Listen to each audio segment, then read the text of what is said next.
The order came at the 29th hour of the 29th sleepless night. No herald announced it, no council debated it. Calum simply stood at the window of the throne room, eyes red as wounds, hands trembling against the stone ledge, and said the name. Captain Rook. His voice was quiet, quieter than a king's voice should be at the hour before dawn. Arrest him. Arrest all of them. The soldiers did not question it. They had stopped questioning it weeks ago because every time someone had tried, Calum had looked at them with those hollow, burning eyes and said the same thing. I saw it. Outside the palace gates, Marin Thistle stood in the cold with a wooden box strapped to her chest, pressing it against her heart the way another woman might hold a child.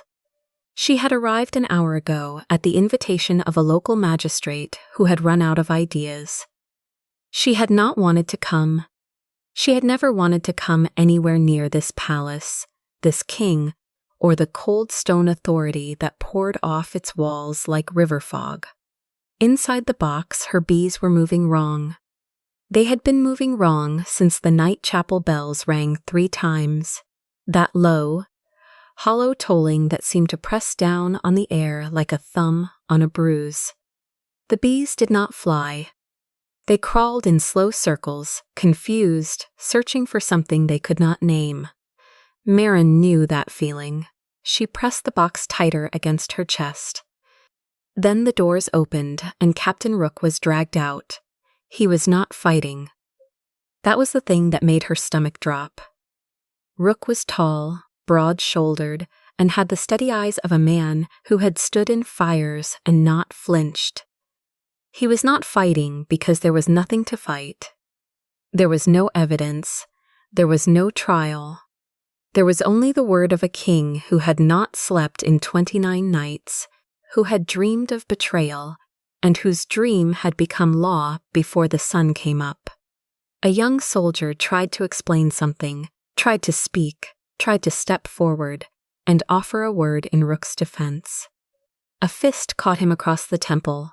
He went down hard. Marin made a sound, small, involuntary, the sound of someone who has just seen something they cannot unsee. Calum turned. He looked at her the way powerful men look at small things, with a kind of flat, exhausted contempt. Are your bees afraid of treason, Beekeeper? Marin looked down at the box. Inside, 3 bees had stopped moving entirely. She looked back up at the king. No, your majesty. They are afraid of the air. 3 weeks earlier, the air had been different. Calum had not always been this. That was the part no one wanted to say out loud. The part that sat heavy in the chests of his advisors, his generals, his healers, and his guards, like a stone swallowed whole. He had been, by most accounts, a decent king, not warm, not easy, but fair and careful and possessed of a discipline so complete it bordered on punishment. He slept 4 hours a night because he believed that a king who slept was a king who could be caught. He had believed this since he was 9 years old, the night his father was killed. His father had been sleeping, deeply, peacefully, the heavy sleep of a man who trusted his walls. By the time the attackers reached the inner chamber, it was already over. Calum had carried that memory like a blade pressed flat against his ribs. Always there, always sharp, always a reminder that rest was a luxury that came with a cost. So when Lady Virel of the night chapel came to him with her incense and her ceremonies and her soft, certain voice, he had listened. She had offered comfort without demanding surrender. The night chapel had always held the old rituals, the burning of herbs, the ringing of bells at dusk, the slow release of smoke into the king's chamber to ease the transition between waking and sleep. A king who sleeps in peace makes decisions from strength, not fear, she had said. We will keep watch over your rest. You will never be caught unaware again. For the first 2 weeks, the haze from the night chapel incense had settled over Calum like a warm hand. He had slept more easily than he had in years, and then the nightmares began. Fire first, the border packs burning, while he sat frozen on his throne, unable to speak. Then flood, the river valleys swallowed whole, children's hands disappearing beneath black water, and Calum standing on the bank watching with his mouth open and no sound coming out. Then snow, then blood, then betrayal, over and over and over, wearing the faces of people he trusted. He woke from each one already reaching for his advisors, already issuing orders, already trying to prevent the thing he had just watched happen in his sleep. He closed the eastern borders after dreaming of armies in the fog. He burned the grain storage near the Chapel district after dreaming of blight. He arrested 3 visiting merchants after dreaming of knives. He banned all gatherings after dark. He questioned 7 people who had appeared in his nightmares, none of whom had done anything wrong, and he slept less and less because sleeping meant dreaming, and dreaming now meant waking up in a cold sweat, already knowing what he had to do next. Virel had sat at his side through all of it. She had a gift for being present without being obvious. She had a talent for saying the right thing at exactly the moment when a man was most likely to believe it. A king who sleeps can be surprised, she told him one evening, as he stared at the maps of his kingdom and saw, instead of roads and rivers, all the places where things could go wrong. A king who fears sleep can be guided. He had heard it as protection.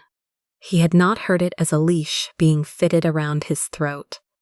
Marin Thistle had not wanted to go to the palace. She had said so to the magistrate.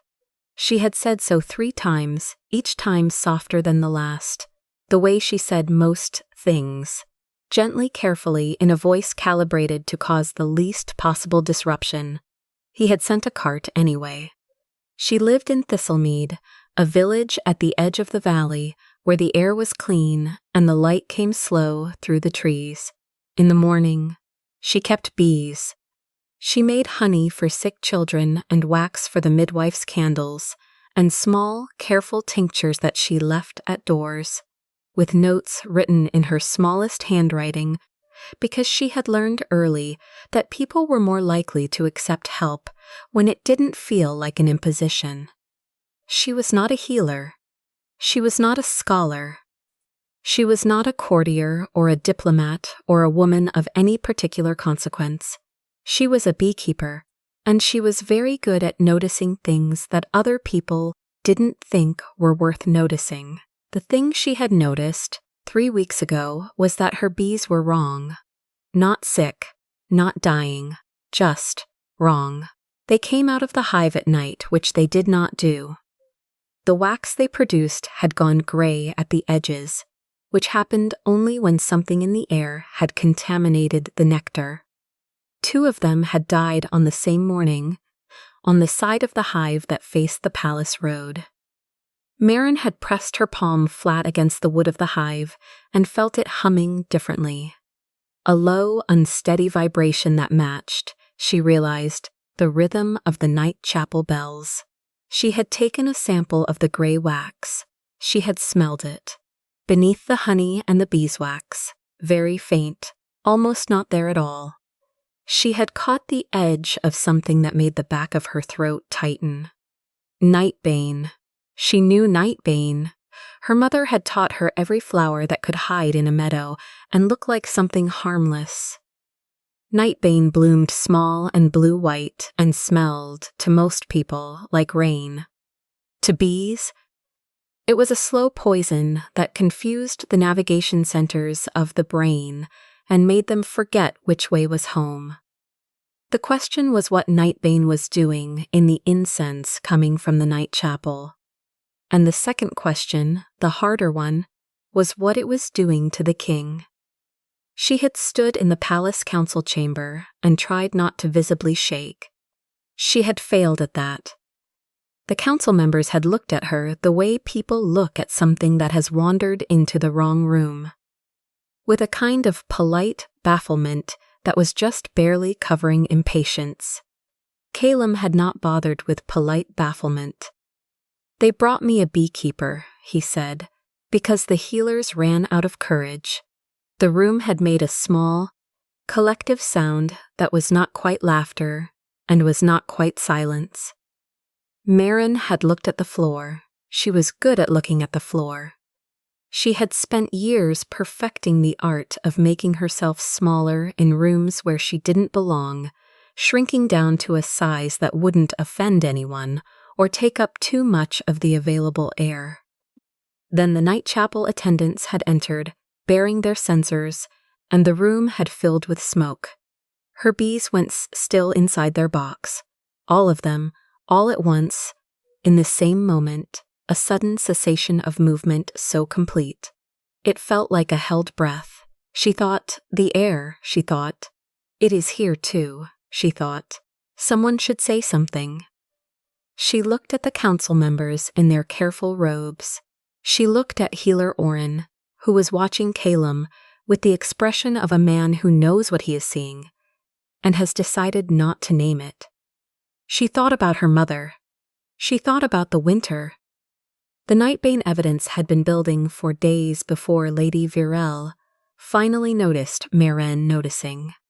It was the children who had made Meren most certain. She had been staying in the servants' quarters near the chapel wing, and in the mornings she had begun hearing things, fragments of nightmares described in children's voices, passing from mouth to mouth in the kitchen courtyard. A field on fire, a bell ringing underwater. The same images in children who had never spoken to each other, the same images that Calum was waking from every night.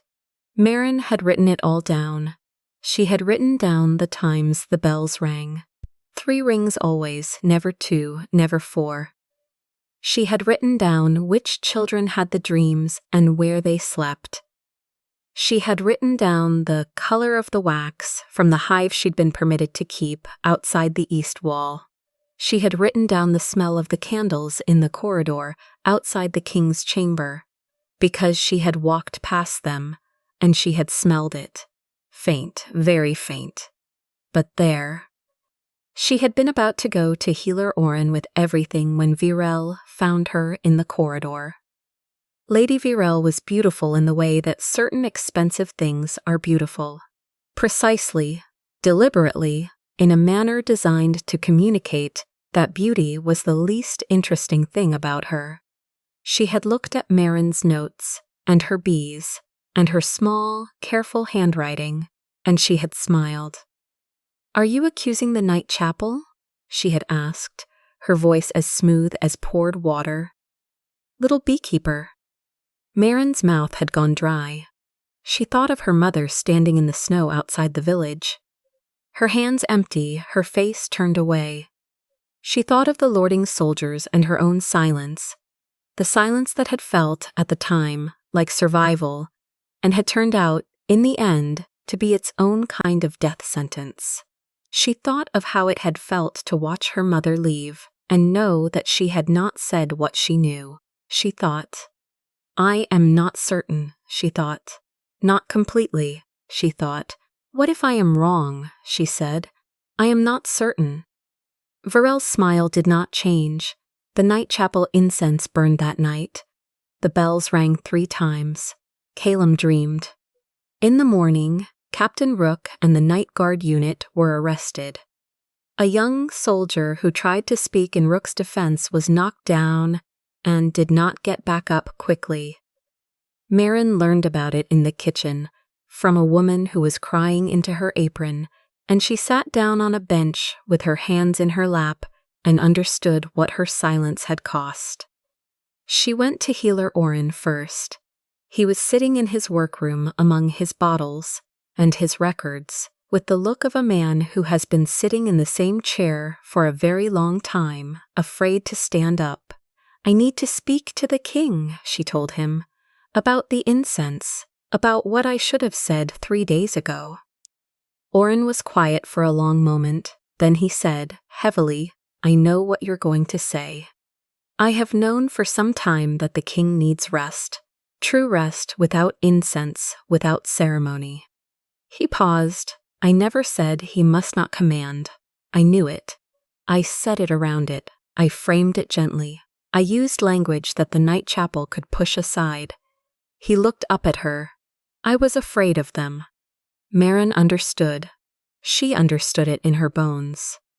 But understanding it didn't make Rook less imprisoned, and it didn't make the young soldier's injuries less real. She went to the prison wing. Rook was sitting on the floor of his cell with his back against the wall and his eyes open. And he looked at her when she came in without surprise, as though he had been waiting for something to happen, but had long since stopped expecting it to be good. She told him she was sorry. She told him she had suspected. She told him she had not said enough. He did not rage at her. She almost wished he had. Instead, he was quiet for a moment, and then he said, "A quiet warning is still silence if no one hears it." She felt those words land in the center of her chest like a stone, dropped into still water, sending rings outward in every direction. A quiet warning is still silence if no one hears it. She thought of her mother again. She thought of every time she had made herself small to avoid a confrontation that never came anyway. She thought of all the space she had taken up by taking up no space at all. She went back to her room that night, and she wrote everything down. Not gently, not carefully, not in her smallest handwriting. She wrote it in a column, clear and firm, because the truth needed to be legible. Every bell time, every dead bee, every gray candle, every child's dream, every order the king had issued, and what nightmare had preceded it. Every person who had benefited from those orders, who held the keys to the night chapel, who had drafted the night regency proposal, the document, still unsigned, that would give the chapel the formal authority to confirm emergency orders issued in the dark hours. She titled the document Rest Ledger, and she decided that from now on, if she was not certain, she would not be silent. She would say, "This must be tested before anyone is punished." She brought the proposal to Oren first. He read it standing up, which told her something. He did not put it down until he had read it twice. "This is a formal request to conduct a controlled test of the incense," he said. "Yes," she said. "You want to separate the king's sleeping environment into 3 conditions." "Yes. And you want the children monitored separately, and the bells logged, and the wax tested, and the motive documented." He looked at her. She looked back. She did not look at the floor. "I'll speak to Calum," he said. It took 2 more days to gain the audience. In those 2 days, Marin visited the hive she kept near the east wall every morning and every evening, and she watched her bees with the focused attention of someone who has decided that small things matter enormously. She also visited Rook's cell twice. The second time he said, "You're still here," she said. "I'm still here." He said nothing else, but when she left, she thought she heard him exhale. The test room was prepared on the 4th night. Marin had requested 3 chambers side by side. The first was treated with night chapel incense, loaded into a censer exactly as it was burned in the king's chamber. The second was lit with ordinary tallow candles. The third held nothing. No candles, no incense, no smoke of any kind. Outside each room, she placed one of her hive boxes, covered in silver mesh, that let air flow but kept the bees contained. Calum had agreed to the test the way exhausted men agree to things they no longer have the energy to refuse. He stood in the corridor outside the chambers and looked at Marin with his red-rimmed eyes and said, "And if the bees prove nothing?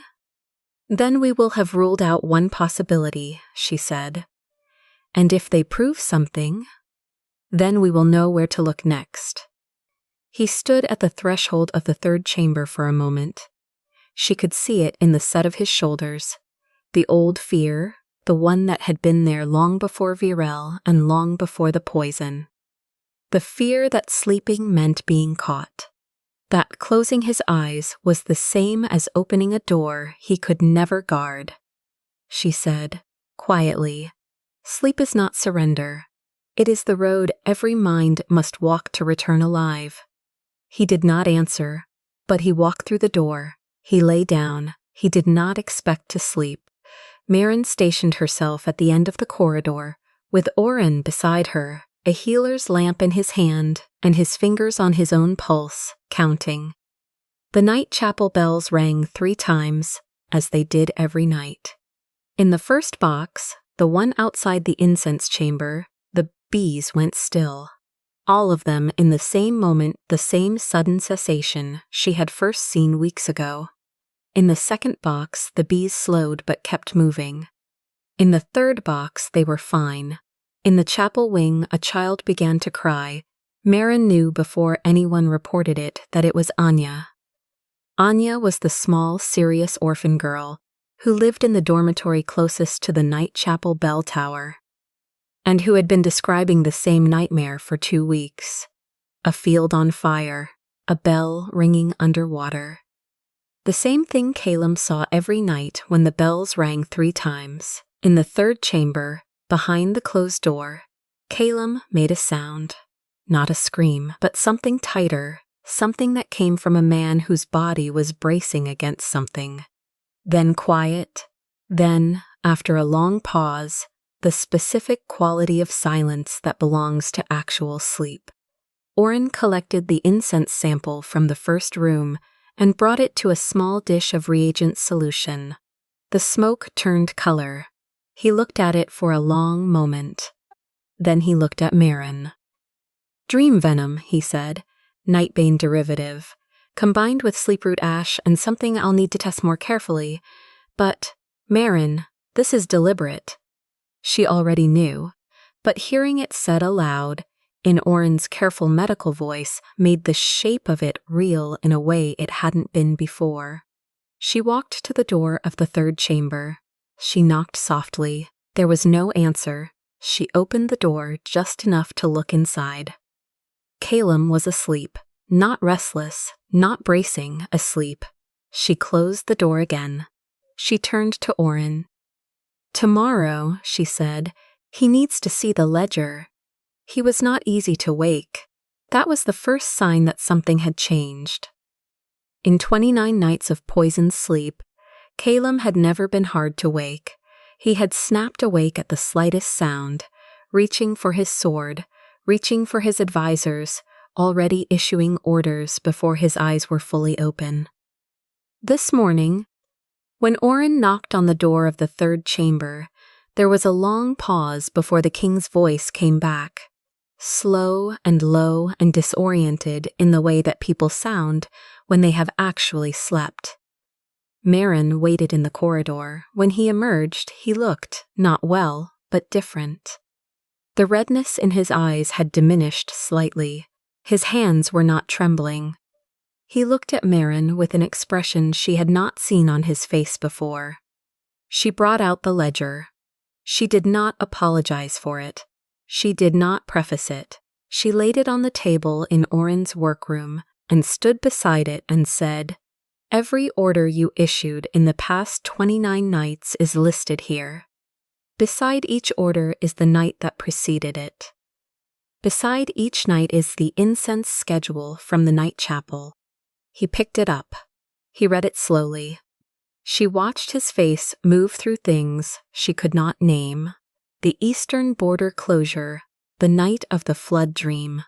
The grain storage burning, the night of the blight dream. The merchant arrests, the night of the knife dream. The gathering ban, the night of the fire dream. Captain Rook, the night of the betrayal dream. He set the ledger down. For a long time, he said nothing. Maren looked at him. This man who had believed, with all the conviction of someone who had never been given a reason to doubt, that his nightmares were warnings from his own instincts. She said, "Your dreams are not lying, Your Majesty. They are being fed." He looked up at her. She held his gaze. Then he said, in a voice that had gone very quiet, "I was protecting them." Marin said, carefully and without flinching, "Protection without proof becomes another kind of harm." He looked at her. She did not look at the floor. Oren brought Rook from the prison wing. Rook walked in under his own power, which he had always been capable of doing, and stood across the table from Calum, and did not bow. He said, "I have served this kingdom for 14 years. I have never opened a gate for anyone who shouldn't have passed through it. You arrested me because of a dream." Calum did not speak. Rook said, "I am not asking you to apologize. I am asking you to understand what you built." Then Oren stood, and he said something that cost him something. He said, "I knew the king was exhausted. I said he needed rest. I never once said he must not command. I was afraid of the night chapel, and I let that fear make my words too small to matter. That is my failure, and I name it now." Calum looked at each of them in turn. Then he signed the order, releasing Rook and the night guard unit. But Marin said quietly, "Releasing them isn't enough. The system that made it possible is still running." The confrontation with Lady Varel came before the full council. Marin had wanted it there. She had insisted on it. Because truth spoken in private can be buried, and truth spoken in public becomes a different kind of weight. Virel entered the council chamber and assessed the room in a single glance, and whatever she read there told her something was wrong, because her composure tightened almost imperceptibly. Just a fraction, just enough for Marin to notice. Marin noticed most things. Virel went on the offensive before anyone could speak. She said the bees were small creatures, easily disturbed by spiritual energy. She said Maren was a village girl who had mistaken sacred incense for poison. She said the children's dreams were divine confirmation, not environmental exposure. She produced a document and placed it on the council table. Night Regency, it was titled, a formal transfer of authority over emergency night orders to the chapel. She said, with a voice as smooth as stone worn by water, "If the children dream what the king dreams, it is because the gods speak to innocence most clearly. This is why we need oversight. This is why the chapel must confirm what the night reveals." Marin looked at the document. She looked at Virel. She thought about her mother. She thought about the winter.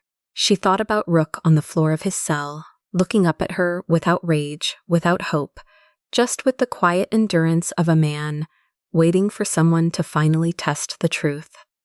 She said, "Then why do the children only dream when your bells ring 3 times?" The room went still.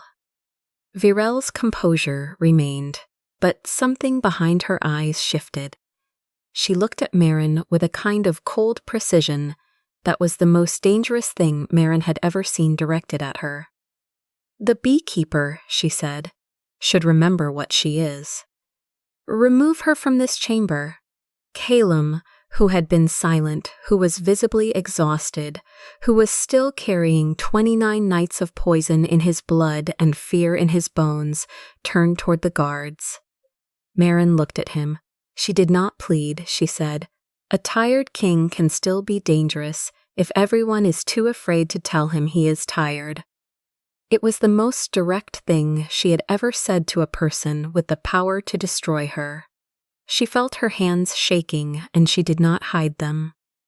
Calum looked at her for a long moment. He looked at Virel. He looked at the Night Regency document on the table. And he did not give the order. Oren laid out the evidence in sequence. The bee response, the child dream pattern, the reagent test on the incense sample, the guard log, the bell times, the list of orders and the nights that preceded them, and finally, the Night Regency document, which had been drafted 3 months ago, before Calum's nightmares had even begun. before the dream poison was ever administered, which meant someone had planned for this, which meant this had never been about protecting the king. It had been about preparing a mechanism for the moment when the king was too exhausted and too afraid to resist being guided. Virel did not confess. She did not need to. The evidence was not a confession. It was something harder to argue with. It was a pattern. A pattern does not require a confession. It requires only that everyone in the room be honest about what they can see. Maren stood beside the ledger and said, "Yes." She said it to Virel's accusation that she was only a beekeeper. She said, "Yes, and even my bees knew the air was poisoned before your holy council did." Rook, who had been standing at the door, said 2 sentences. He said, "I am not here because I trust the king's dreams. I am here because someone finally tested them." Anya, who had been brought in carefully and with a healer beside her, was asked one question. She was asked what she heard in her nightmares. She said, "Bells. 3 of them. Every time."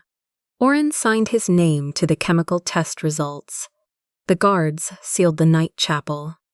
Virel was taken from the room not by alpha command, not by force of will, but by the weight of what had been documented and laid out and witnessed by too many people to contain.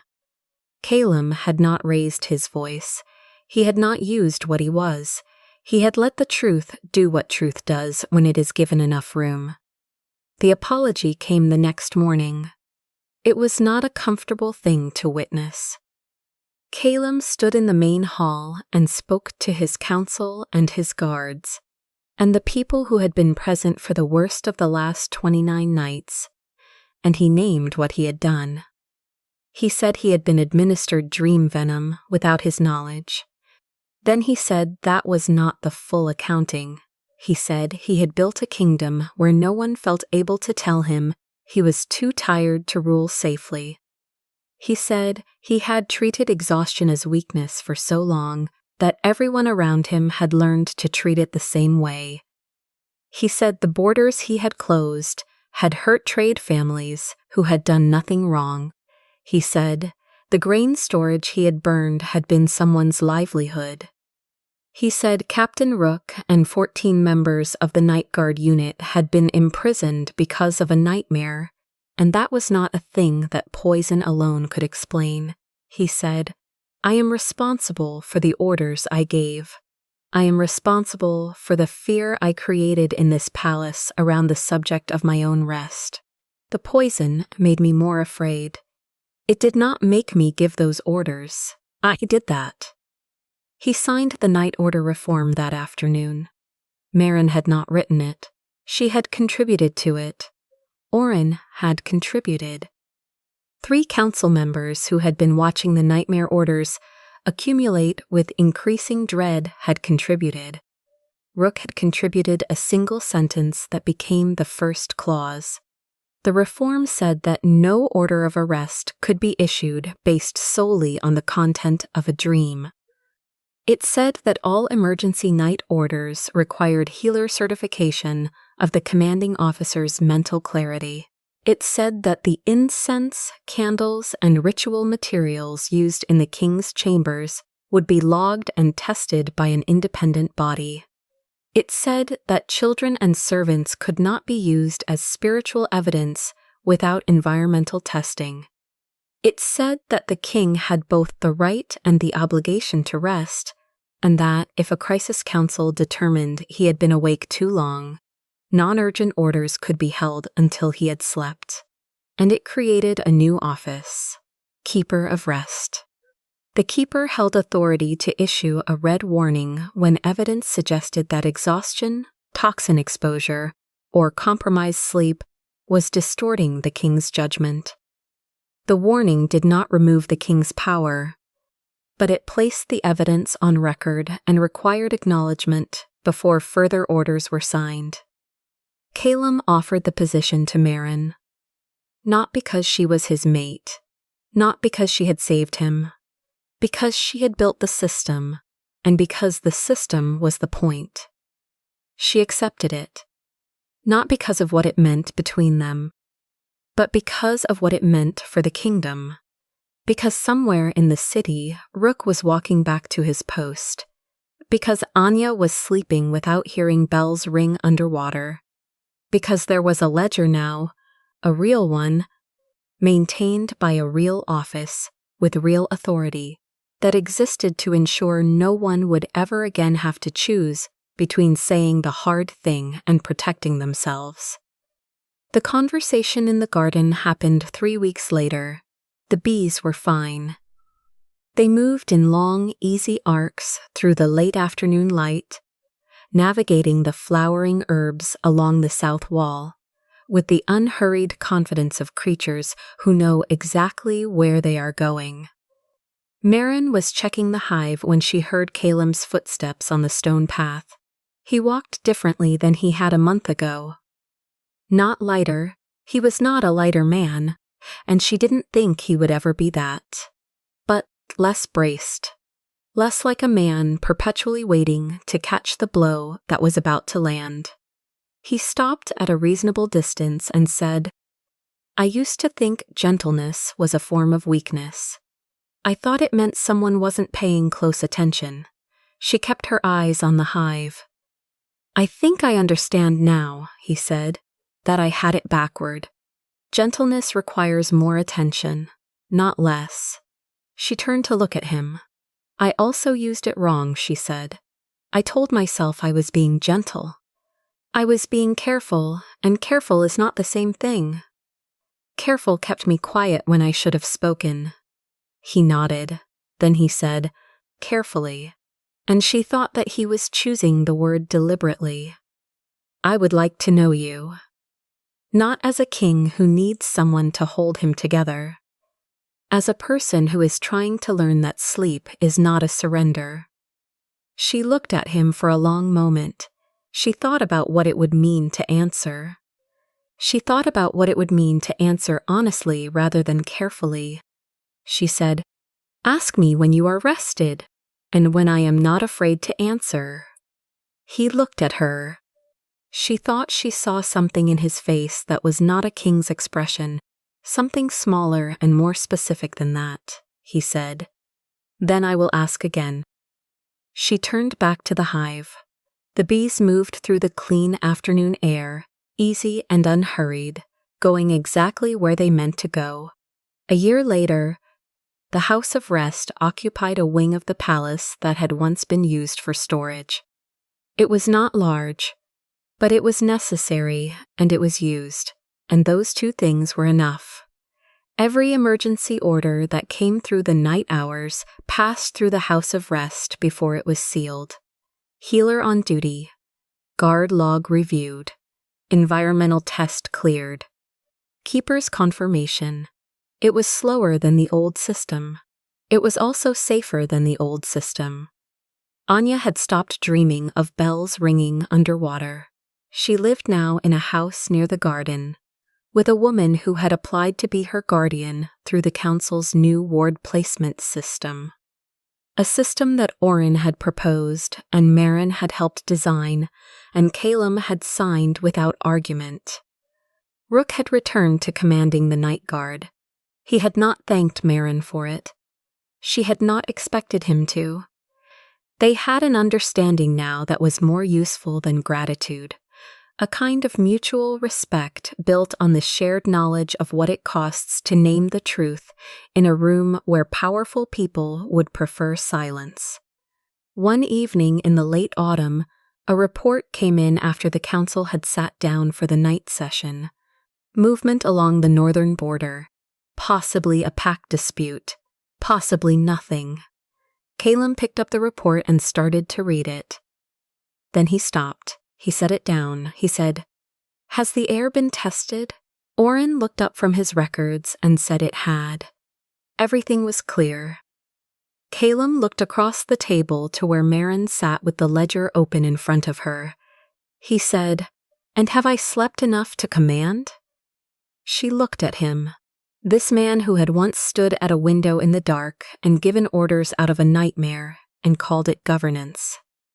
This man who had learned, slowly and with great difficulty, that rest was not a surrender to the dark, that it was the road every mind had to walk to come back whole, she said. Enough to listen first. He nodded. He picked the report back up, and he read it. Actually read it, slowly and carefully, the way a man reads something he intends to understand before he acts on it. Calum had feared sleep because his father died in the dark. But he had almost lost his kingdom by turning every nightmare into law. Marin did not save his dreams by making them beautiful. She saved them by teaching a tired king that rest, too, could be a form of mercy.